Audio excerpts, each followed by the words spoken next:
Welcome to another session in this course.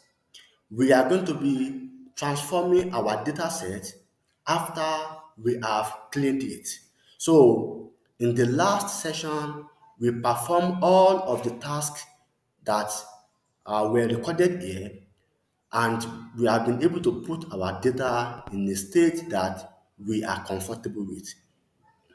However, we need to do some data transformation in order for us to be able to get the best from this data set. So let us start.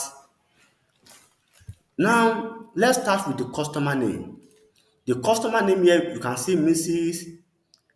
and co and co and co, but we want to separate them into three or into two. But let us separate them first and see what we have.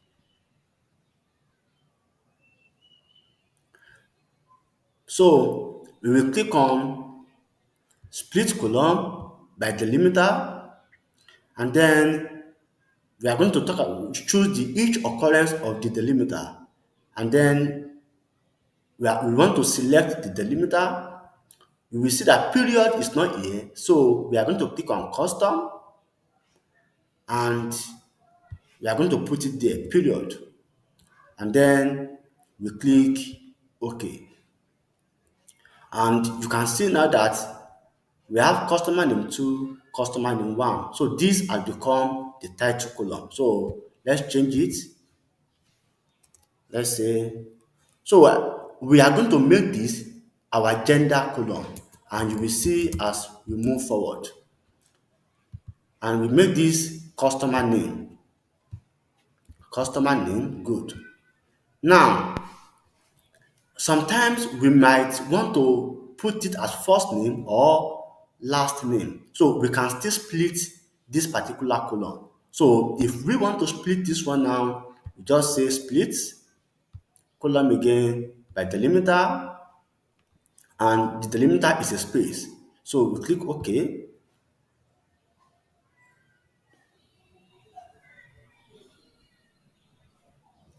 So this does not go. So it has split into three. So which means that there was a space before the name. That is why it split it into three. But we can see this, we can see this. So this is the first name and this is the last name. Now, but this method is not always the best. Why? Because two customers can have the same first name. And so when we are doing our analysis, it can start causing issue. So because of that, the a position in which both the first name and the last name are put together is usually the best, because it is very rare for two individuals to have the same first name and last name, even though it is possible. So because of that, I will still cancel it out.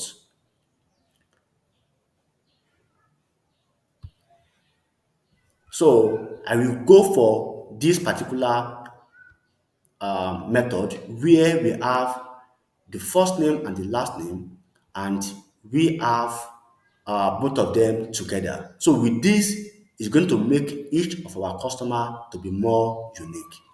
So we have the customer name, we have the gender. But the point is that this gender here, we have to change it to either male or female. So if you come here now, you can see that we have master, miss, mister, and Mrs. So what we want to do is that both master and this master here, we are going to change them to male, and the Mrs. and the miss, we change them to female. So we are going to use the replace value method to do that. So we go to transform, we replace value. So we start with Mrs. Mrs. We replace it with F.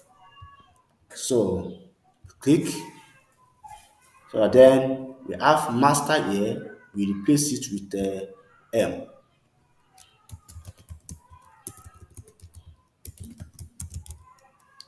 We replace it with M,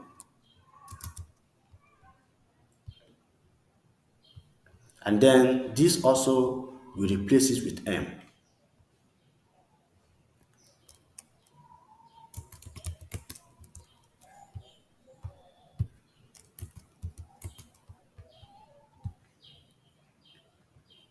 And then let's see the one we are still having left. We have Miss. So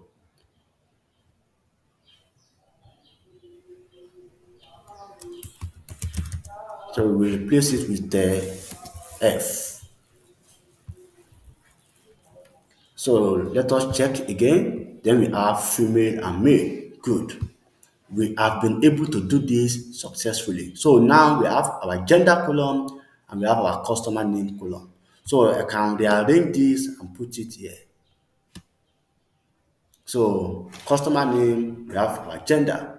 Then we have address, city, we have the country code. So this country code, we want to work on it too. So we have all of these. We want them to be in full name. So let's start with Australia.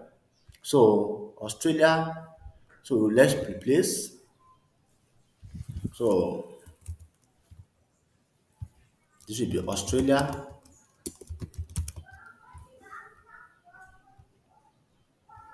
Good. We replace for Canada too.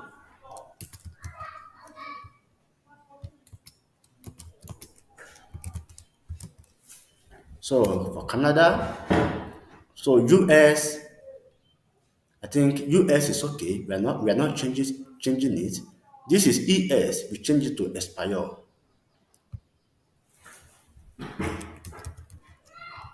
ES should be changed to expire.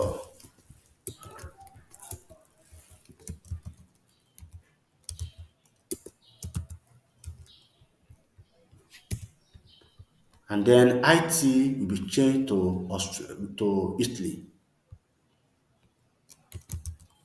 IT to Italy.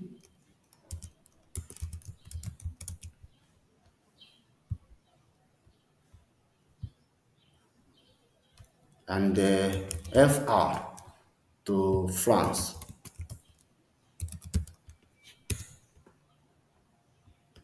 So let's check if we have been able to touch everything. So the one we have not touched is the Denmark. So DE to Denmark.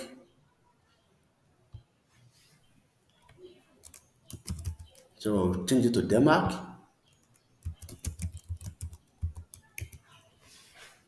So let's check again.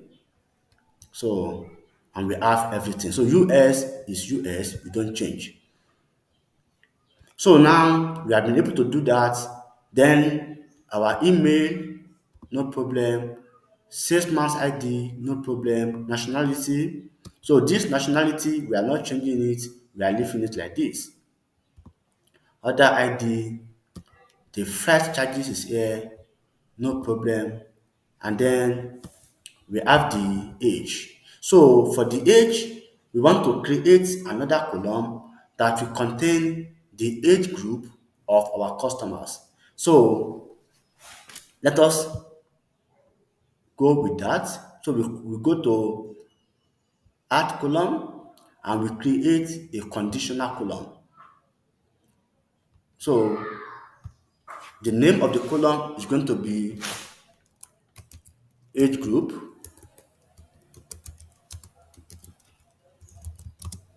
So we are going to classify to three different groups. So the first is going to be so the column we want to work with is the age. So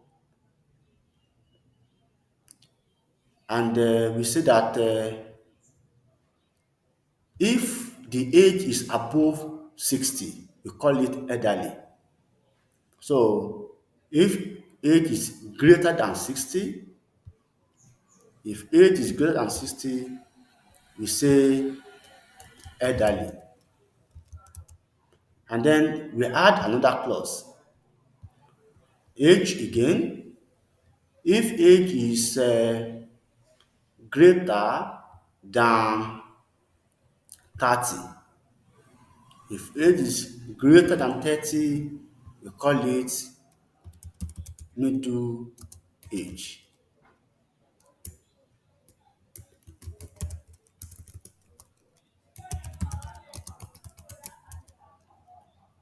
And then let's say another clause again,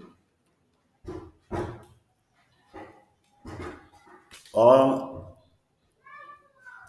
let's put this one as age above 40. We call it middle age.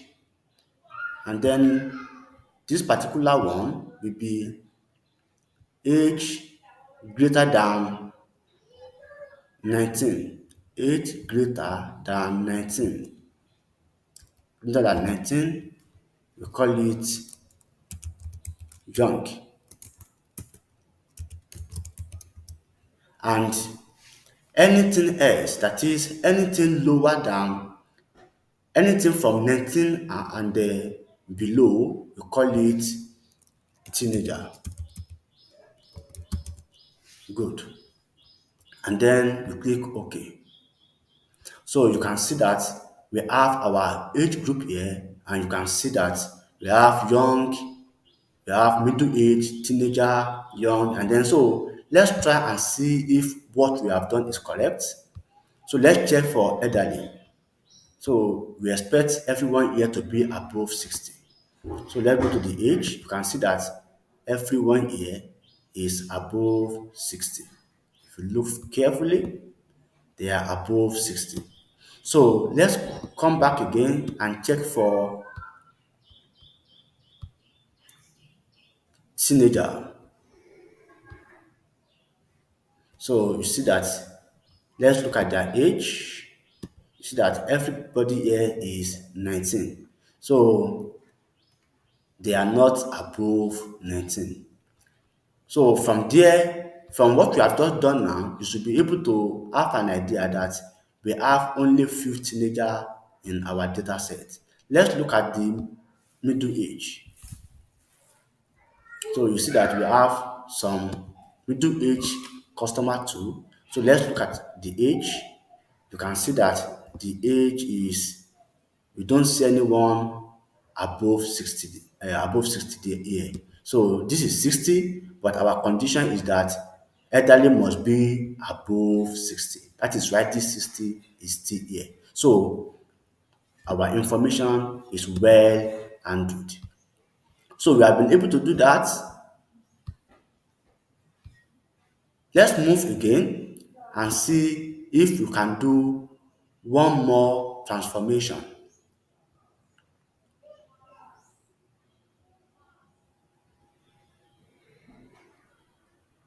So let's look at the other amounts. Other amount. So we want to classify our other amount into two. When we have any transaction above 500 USD, we call it high transaction. So, and anything below 500, anything from 500 and below, we call it normal transaction. So we want to see the percentage of our transaction that is high level. So we come back here again and click on conditional column. So we call this amount level, or yes, amount level. So we are going to be working with other amounts. So if other amount is let's say is equals to, is greater than or equals to 500, we say it is high. And if it is anything else that is lower, we say it is normal. So we want to find a way to know the percentage of our transaction that are classified as high. So now we have this particular column which we can use to do our analysis in the future. So we can still do so many transformation here, but at this point, I am going to be stopping here. And as we do more projects in the future, we will see how we can do much more transformation. I believe we have been able to learn one or two things until we meet in the next one.